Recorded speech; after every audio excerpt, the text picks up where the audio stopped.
Hello বন্ধুরা, কেমন আছো তোমরা? আশা করছি অনেক ভালো আছো। আর আজকে নতুন একটা হেলদি রেসিপি নিয়ে এসেছি তোমাদের সঙ্গে শেয়ার করব বলে। তো এই যে এখানে ভুট্টা নিয়ে নিয়েছি, কচি একদম ভুট্টাগুলো, ওগুলোকে আমি সিদ্ধ করে নিয়েছি। একদম নরম ভুট্টাগুলো যেন শক্ত না হয়। আর এর সঙ্গে আমি এই যে পেঁয়াজ কুচি করে নিচ্ছি। এখানে কোনো তেল যাচ্ছে না, আর একদম কোনো ভাজাভুজিরও কোনোই নেই। তা যারা ডায়েট ফলো করছে তাদের পক্ষে ভীষণই মুখরোচক একটা খাবার। কেননা এরা প্রত্যেক দিনই একই রকমের রুটিন ফলো করে। তো এর সঙ্গে এরকম ধরনের কিছু বিকেলবেলা যদি এরকম কিছু টেস্টফুল খাবার হয় তবে অবশ্যই ভালো লাগবে খেতে। আর এইটা কিন্তু খাওয়া সত্যি ভীষণ উপকারী।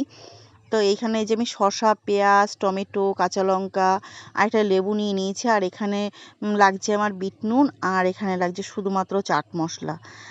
তো এই যে ভুট্টাগুলো একদম সিদ্ধ করে নিয়েছি। তো এইগুলো দিয়েই আর এখানে দিয়ে দিচ্ছি লেবুর রস। আর তখন তো দেখালামই বিট নুন। এই যে পরিমাণ মতো বিট নুন লাগছে, আর লাগছে হচ্ছে চাট মশলা।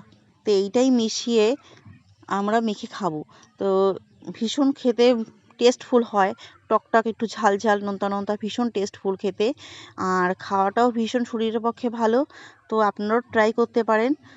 আর যদি ভালো লাগে এই রেসিপিটা, তবে অবশ্যই আমাকে কমেন্ট আর একটা লাইক ও সাবস্ক্রাইব করে দেবেন, আর একটু পাশে থাকবেন। তো আজকের ভিডিওটি এই পর্যন্তই।